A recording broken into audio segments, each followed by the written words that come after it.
हमने संकल्प लिया है कि हमने बड़ी बड़ी कथाएं बहुत कर रहे हैं। बड़े बड़े हमारे चेला हैं, बड़े बड़े मंत्री, बहुत अमीर आदमी हमारे चेला हैं, अरबों खरबों वाले, बहुत बड़े बड़े लोग चेला हैं। हम बहुत बड़ी बड़ी कथाएं कर रहे हैं, पर हमें लगता है कथाओं की जरूरत शहरों में नहीं है। अब हम जंगल में जाकर के वन में रहने वाले वनवासी आदिवासियों को कथा सुनाएंगे, क्योंकि वो कथाओं में आ नहीं पाते, मंच के पास तक आ नहीं पाते, कोई बड़ा कथा व्यास उन तक पहुंच नहीं पाता, क्योंकि वो बेचारे दक्षिणा नहीं दे पाते।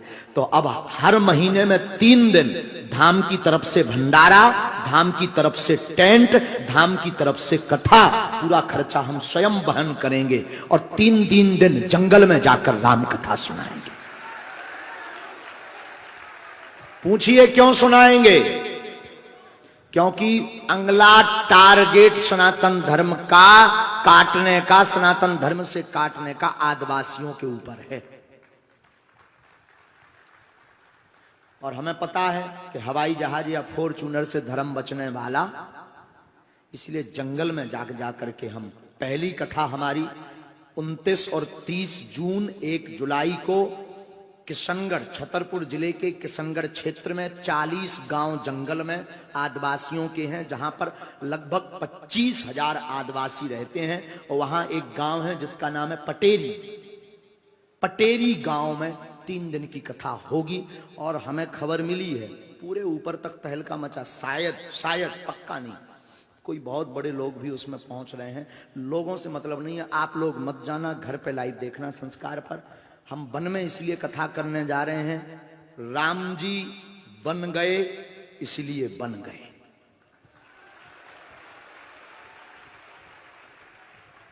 फिर सुनिए, सूत्र करोड़ों का है। राम जी 14 वर्ष के लिए वन गए, इसीलिए तो राम भगवान बन गए।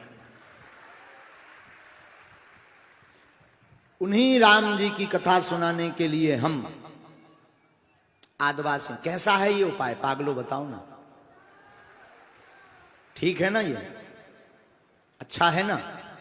कल हमें खबर मिली है, यहाँ वो हमारे बड़े स्नेही इस काम में जो हमारे बड़े प्यारे बच्चे प्रद्युम्न लोधी जो मंत्री हैं, उन्होंने खबर दी, उनको हमने ड्यूटी में लगा रखा। वो कोई मंत्री के हिसाब से नहीं हमसे जुड़े, हमारे प्यारे चेला हैं। उन्होंने हमें खबर दी, यहाँ पर एक केसली गांव, एक विधानसभा है देवरी, हमने तो पूरा एनालाइज कर लिया है। वहां पर लगभग 20,000 आदिवासी, 15-20 गांव हैं। एक कथा वहां भी करेंगे और उनको कुछ नहीं लगना है, हम ही टेंट लगाएंगे, अपने धाम की तरफ से लाइट, टीवी, भंडारा भी उन्हें करवाएंगे, लेकिन राम से जोड़ कर आएंगे। और 5 वर्ष में 60 कथा करेंगे पूरे देश में फ्री।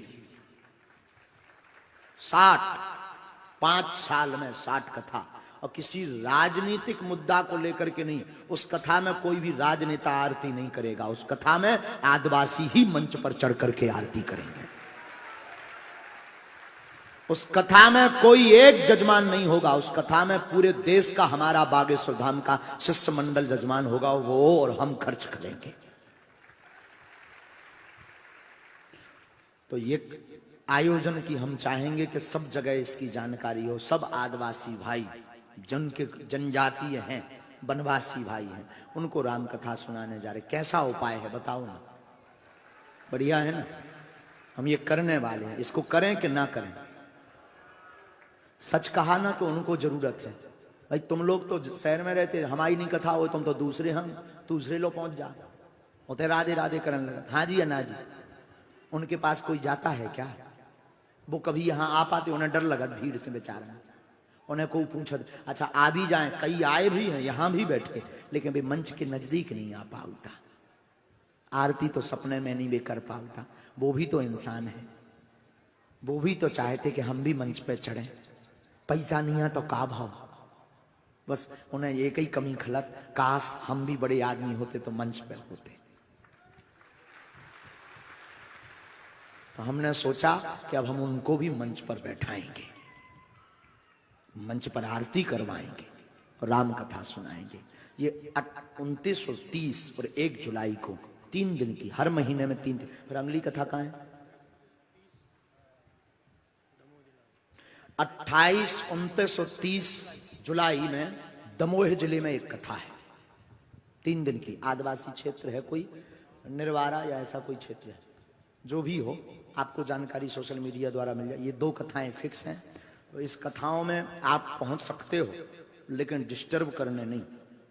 वहां दरबार भी लगेगा, हो सकता है आपकी अर्जी ना लगे, पर जंगल में रहने वालों की अर्जी लगेगी। हाँ, ये हमने बात क्यों बताई? हमने प्रचार के लिए नहीं बताई, हमें अब आप सबकी बहुत जरूरत है। हम चाहते हैं इस कथा का प्रचार तुम सब अपनी सोशल मीडिया से करो, ताकि उनको भी, एक हम नहीं, बहुत से कथा वक्ता भारत के, उन तक पहुंच करके उन्हें कथा सुनाएं और उन्हें भी लगे कि हम भी इंसान हैं।